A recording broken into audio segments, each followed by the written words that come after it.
Welcome back to the Tara Palmeri Show. So we served Donald Trump in his office, and I got a call that afternoon from his lawyer saying, look, you can depose Mr. Trump, but you can also get on the phone with him whenever you want, and he'll talk to you, and he'll give you whatever information that you want. It can be an open dialogue so that you don't have to depose him. And I said, how soon can we set this up? And he said, well, what's your schedule like? Elon Musk dropped a massive bomb when he said that President Trump wasn't releasing the Epstein files because he's in them. It has set off a firestorm of conspiracy theories about their relationship, how close they were at the height of Epstein's sex trafficking operation. Did President Trump engage in sexual abuse with young girls? And what did he know and when did he know about what Jeffrey Epstein was up to? Well, I want to tell you that I have spent nearly 2 years investigating the Epstein case. I have 2 podcasts on it, one with Julie K. Brown, who is the woman, the Miami Herald reporter who blew open the case again, which led to Epstein's conviction in 2019. So I have really looked into their friendship. I mean, Jeffrey Epstein liked to brag that there was no way that he could be indicted because of his friendship with Donald Trump. But I'm going to break it all down because it's a lot more complex than that. And like his relationship with Elon Musk, they had a breakup. And you would be surprised over what? I think our first conversation was probably 45 minutes of me asking him questions and him providing information. I think that was the only witness in the whole case ever to handle a subpoena that way. And how did he give you anything valuable? Oh, yeah. I mean, he at least told us who Jeffrey Epstein was close with and who his friends were and where to look, and told me more about how their relationship ended. That's right. Donald Trump, before he was president, actually offered to testify against Jeffrey Epstein when a victim, Courtney Wild, subpoenaed him. He sat down and he testified for her case against the government for giving Jeffrey Epstein a sweetheart non-prosecution deal. She claimed that they violated her victim's rights, and if she won that case, it would repeal his sweetheart deal. We started looking into who are his friends who would show up with lawyers not paid for by Jeffrey Epstein, people who might not be scared of him. Trump was one of those people on the list because Trump didn't seem like somebody who was scared of anybody either. So I thought he's one of those people we should depose. So that's my interview with Courtney Wild's lawyer, Brad Edwards, who interviewed Donald Trump and is telling me about what that was like and what he said for my investigative podcast. You're going to get more from that interview. Believe me, it gets interesting. You're going to be surprised, though, when you hear why and how their relationship ended. It wasn't because of Epstein's depraved behavior. It wasn't because he trafficked young girls and then tried to traffic them to his friends. It was something else entirely. So I'm going to take you back in time and sort of map out their long friendship, and then you'll see where they got there and why President Trump, then Donald Trump, decided that he wanted to testify against Jeffrey Epstein and help this victim's case. President Trump and Jeffrey Epstein were kind of similar. They're both outer borough guys. President Trump was from Queens, Jeffrey Epstein from Brooklyn. They made a ton of money. They were flashy spenders, and they wanted to be around beautiful women. They flew on private jets, and they hung out in the Upper East Side and Palm Beach and wherever else they could flit onto. They went on double dates together. There is a picture of Donald Trump on a double date with Melania and Jeffrey with Ghislaine Maxwell, who was scouting young women for Jeffrey Epstein at the time. In fact, she found my friend Virginia Giuffre Roberts when she was working at Trump's Palm Beach Club Mar-a-Lago. They were swimming in the same circles between the late 1980s until the early 2000s, which was actually the peak of Epstein's sex trafficking operation. Jeffrey Epstein had 14 numbers for Donald Trump in his little black book, everyone from Melania to others in his inner circle.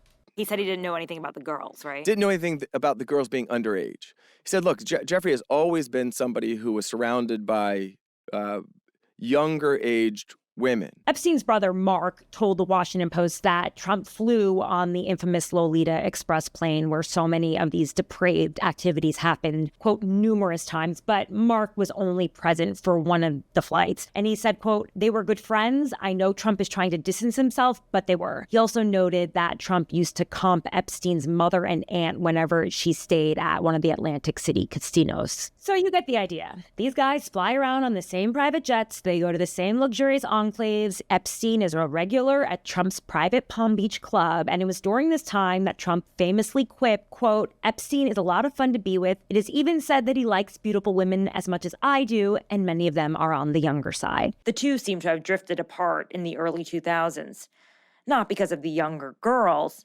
but, according to Trump, because of a real estate deal. That's right. $41 million piece of property in Palm Beach that broke the men apart. A waterfront property with tennis courts, pool house, and a carriage house. And Trump was pissed that he had to get in a bidding war with Epstein over it. He beat him out to it and called him afterwards, but that ended their friendship. Ironically, the house was called the House of Friends. Trump did give Edwards a particularly disturbing anecdote about something that he saw at Epstein's pool. He said, look, there was a time, though, that I was at his house in Palm Beach. I came over for a business meeting, and we were sitting at the table out back, and there were girls by the pool.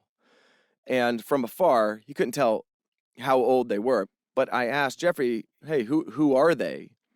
And had Jeffrey said, oh, these are models that are visiting, it wouldn't have been alarming. But Jeffrey instead said, it's this program that I'm part of, like a big brother, little sister program. And Donald Trump thought, okay, that doesn't make any sense. This relationship's over. In any event, Epstein loved to brag about his friendship with Donald Trump, and he used it to warn Edwards to back off the Crime Victims' Rights Act case. He said that even if he won, it didn't matter because President Trump would never indict him. He leans over the table and he says, what are you looking to do with the CVRA case?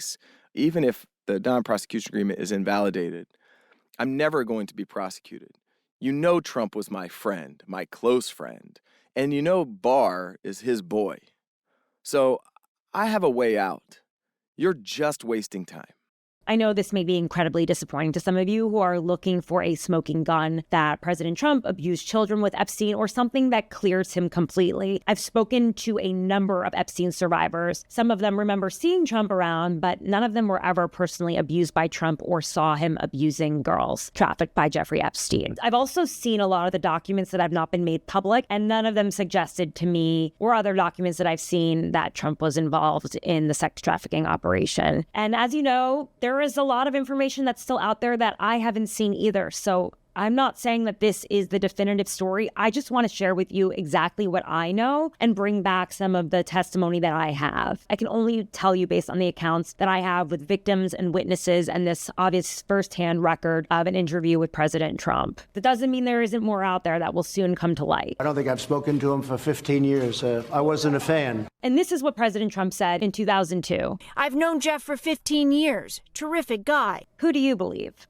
I tried to call President Trump today to talk about this, and I couldn't get through to him. I was told that he might be available. Instead, I got a statement, though, from Caroline Levitt. She said, quote, "This is an unfortunate episode from Elon, who was unhappy with the one big, beautiful bill because it does not include the policies he wanted." A Trump administration official also did offer some background. They pointed out that Trump kicked Epstein out of his Palm Beach club. Was it over the girls or was it over the real estate?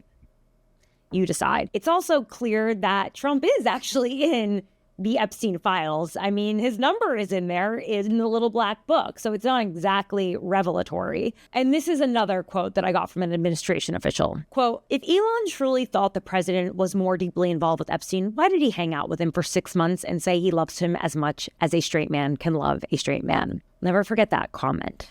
Now, I know my dear friend Virginia Roberts Giuffre would be really upset to see her story being politicized right now. It's obviously upsetting. She hoped actually that Elon Musk and President Trump would release all of the files and that it would finally come to light. I don't think she thought that it would be used in a World War III-like feud like this. You know, there are a lot of questions over what President Trump knew and when he knew it and why he didn't do anything about it. At the same time, he did help one of the victims. So it's really up to you to decide what you think about the story based on what we know, not just some conspiracy theories. Thanks for watching the Tara Palmeri Show. I want to thank my producer, Eric Abinate, who has been working hard with me around the clock to try to get this episode out there so that you can parse through the story as we get to the closest version of the truth. As always, please share, like, comment, follow, subscribe. Tell all your friends about the Tara Palmeri Show as we continue to grow. You can go to tarapalmeri.com and sign up for the Red Letter, where you can get all of my exclusive reporting straight to your inbox. I'll be back again this week.